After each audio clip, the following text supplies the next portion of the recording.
ఈరోజు కమిషన్ ముందుకు వెళ్లి ఇంతకాలం కాంగ్రెస్ పార్టీ చేస్తున్న దుష్ప్రచారాలన్నీ కూడా వివరించి వాస్తవాలన్నింటినీ కమిషన్కు తెలియజేస్తాం.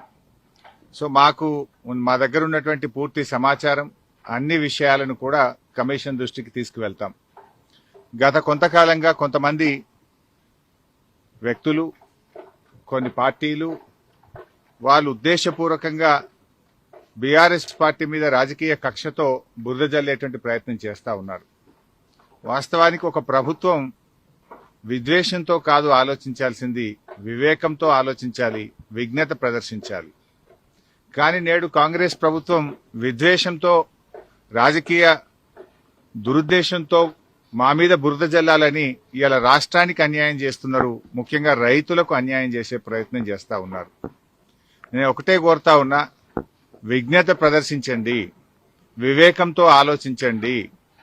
ఈ రాజకీయాల కోసం తెలంగాణ రాష్ట్రం యొక్క నీటి హక్కులను కాలరాయొద్దు అని చెప్పి ఈ ప్రభుత్వానికి హితవు పలుకుతా ఉన్నాను. సరే, అంతిమంగా ఎందుకంటే మాకు రాజ్యాంగం మీద, దేవుడి మీద నమ్మకం ఉన్నటువంటి పార్టీ, అంతిమంగా న్యాయం గెలుస్తుంది, ధర్మం నిలబడుతుంది, వాస్తవాలు ప్రజలకు అర్థమవుతాయి. అందువల్ల ఈరోజు కమిషన్ ముందుకు వెళ్తున్నాం.